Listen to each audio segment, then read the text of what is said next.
मुसाफिर part के एक। किनारे एक पुराना पीपल का पेड़, उसके नीचे बना मिट्टी का चबूतरा।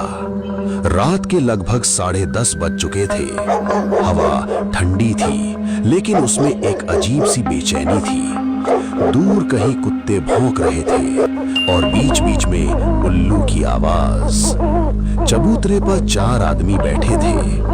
आग जल रही थी और सब अपने अपने किस्से सुना रहे थे। देखो भाई, मैं तो मानता ही नहीं था इन सब चीजों को, लेकिन जो मैंने 3 दिन पहले देखा ना, उसके बाद से मेरी नींद ही उड़ गई है।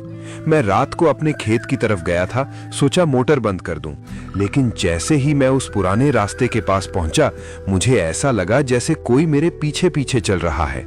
पहले तो मैंने ध्यान नहीं दिया, पर जब मैंने अपनी चाल तेज की तो वो आवाज भी तेज हो गई। मैंने हिम्मत करके पीछे देखा, लेकिन वहां कोई नहीं था। फिर भी साफ साफ कदमों की आवाज आ रही थी, जैसे कोई जमीन पर घसीटते हुए चल रहा हो। और जब मैं रुक गया तो वो आवाज भी रुक गई। भाई, उस पल ऐसा लगा जैसे कोई मेरे बिल्कुल पीछे खड़ा है। सांस तक महसूस हो रही थी। मैं बिना पीछे देखे भाग गया। आज तक इतना डर कभी नहीं लगा। तू सही कह रहा है रमेश, अब ये सब आम बात हो गई है, लेकिन मेरे साथ जो हुआ वो और भी खतरनाक था। मैं परसों रात को बाजार से लौट रहा था।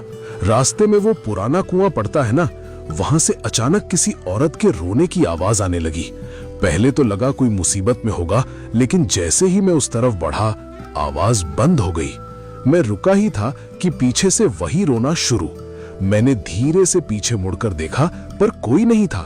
तभी मेरे कान के पास किसी ने फुसफुसाकर कहा, मदद करोगे ना भाई, मेरी तो जान ही निकल गई। वो आवाज इतनी पास थी जैसे कोई मेरे कंधे के ऊपर खड़ा हो। मैंने बिना कुछ सोचे भागना शुरू कर दिया और तब तक नहीं रुका जब तक घर नहीं पहुंच गया। आज भी उस आवाज की गूंज कान में आती है। तुम लोग जो बोल रहे हो ना, वो सब सुनकर मुझे सालों पुरानी घटना याद आ गई। उस समय मैं जवान था और मुझे किसी चीज से डर नहीं लगता था। एक रात मैं और मेरा दोस्त इसी रास्ते से जा रहे थे। सब कुछ सामान्य था, लेकिन अचानक हवा एकदम ठंडी हो गई, जैसे सर्दी की ठिठुरन हो। हमने देखा कि आगे एक आदमी खड़ा है, बिल्कुल चुप, बिना हिले। हमने सोचा कोई राहगीर होगा, लेकिन जैसे ही हम उसके पास पहुंचे, वो अचानक गायब हो गया। हम दोनों घबरा गए और जैसे ही पीछे मुड़े, वही आदमी अब हमारे पीछे खड़ा था। उसका चेहरा बिल्कुल काला, आंखें नहीं दिख रही थीं, बस एक अंधेरा सा आकार। उस दिन हम दोनों जान बचाकर भागे थे और उसके बाद कभी उस रास्ते की तरफ नहीं गए। तुम लोग जो बता रहे हो ना, वो सब कुछ नहीं है। असली डर तो नरकपुर वाले रास्ते में है। मैं खुद वहां से गुजर चुका हूं और जो मैंने देखा वो किसी को भी पागल कर दे।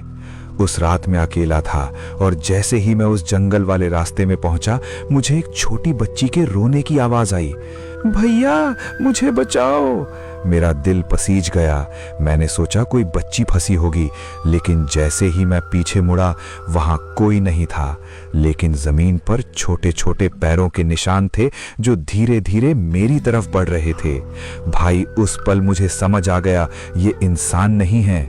मैं बिना पीछे देखे भाग गया और कसम खा ली कि उस रास्ते पर कभी नहीं जाऊंगा। चारों की बातें खत्म होते ही अचानक हवा और ठंडी हो गई। पेड़ की पत्तियां जोर जोर से हिलने लगी। तभी पीछे से एक भारी आवाज आई, अगर सच जानना है तो मैं बताता हूं। चारों ने एक साथ पीछे देखा।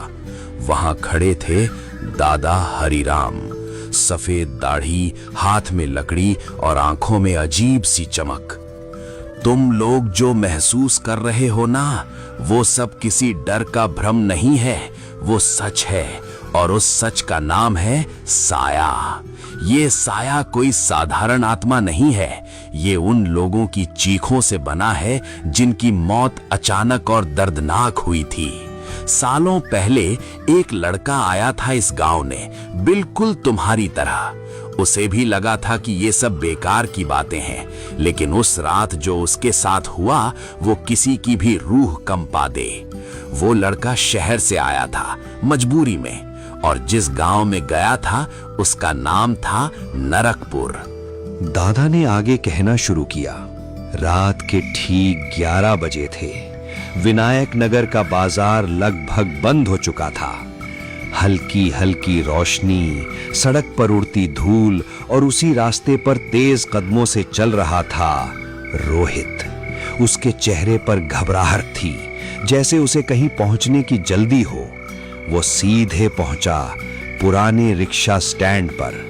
चाय की टपरी के पास कुछ रिक्शे वाले बैठे थे। रोहित ने बिना वक्त गंवाए कहा, भैया, कोई मुझे नरकपुर गांव छोड़ देगा क्या? बहुत जरूरी काम है, अभी जाना है। सब एक दूसरे का चेहरा देखने लगे। एक आदमी धीरे से बोला, तू पक्का सही जगह पूछ रहा है? रोहित, हाँ भैया, नरकपुर ही जाना है। दूसरा आदमी, इतनी रात में? तीसरा, तुझे किसी ने भेजा है क्या?